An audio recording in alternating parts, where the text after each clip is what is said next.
Ini disepakati oleh para ulama bahwa cinta tanah air itu bagian dari cinta kita kepada Rasulullah.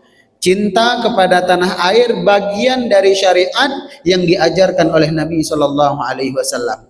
Makanya sampai muncul istilah hubbul watan minal iman. Meskipun ini bukan hadis, ini bukan ayat, ini pernyataan yang disampaikan oleh para ulama menyimpulkan dari hadis-hadis yang disampaikan oleh Nabi Shallallahu Alaihi Wasallam. Kemudian tadi malam kami ditanya, tadi malam kami pengajian di Masjid Sukajadi sama anak-anak muda, dan alhamdulillah tadi malam ramai, ada 400-an anak muda. Ada yang nanya gini, Ustadz, kan tadi malam juga bahas kemerdekaan. Ada yang tanya, masa iya Ustadz kita masih wajib mencintai Indonesia, sedangkan Indonesia dah macam begini, dah makin gak jelas, korupsi makin merajalela, kemudian peraturan pajak sudah luar biasa, jangan-jangan di masa depan kita bernafas saja kena pajak. Gak sampai di situ, semuanya kena royalti, lagu-lagu di kafe, di hotel, semuanya kena royalti. Lebih lucunya lagi, kalau lagu yang dibuat oleh manusia kena royalti, wajar, karena manusia itu buat liriknya susah, karena manusia itu menyusun aransemennya susah. Tapi tiba-tiba suara burung gemericik air itu juga bayar royalti. Masalahnya royaltinya mau dibayar ke siapa? Ke burung. Dengan keadaan negeri ini yang makin carut marut Ustadz, apakah tetap kita cinta kepada tanah air? Maka saya sampaikan, dulu ketika Rasulullah itu mengatakan demi Allah cinta kepada Mekah, pada waktu itu di sekitar Ka'bah masih banyak berhala. Ketika Rasulullah bersumpah atas nama Allah cinta kepada Mekah, di Mekah masih zaman jahiliyah, kezaliman di mana-mana.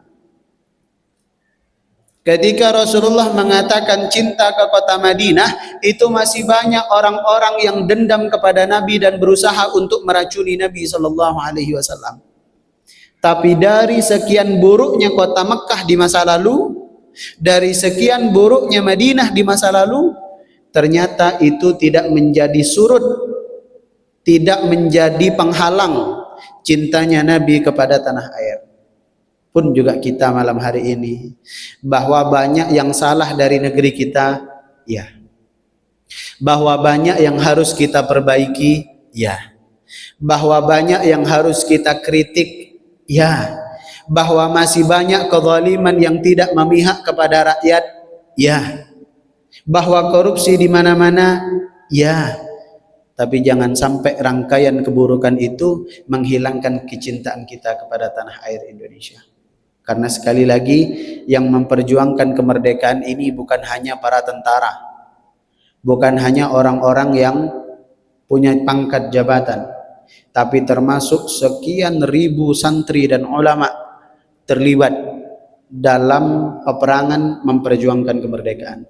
Kita hari ini bersyukur, tinggal menikmati hasilnya saja. Dan pesan saya, jangan isi lomba-lomba kemerdekaan dengan lomba-lomba yang merusak nilai-nilai kemerdekaan. Jangan isi lomba-lombanya hanya sekedar rame, hanya sekedar seru. Coba dipertimbangkan, ini elok atau tidak diperlombakan. Kalau ada anak kecil yang nonton, ini pantas tidak ditonton oleh mereka. Itu pertimbangkan, supaya jangan sampai kita merusak nilai-nilai kemerdekaan.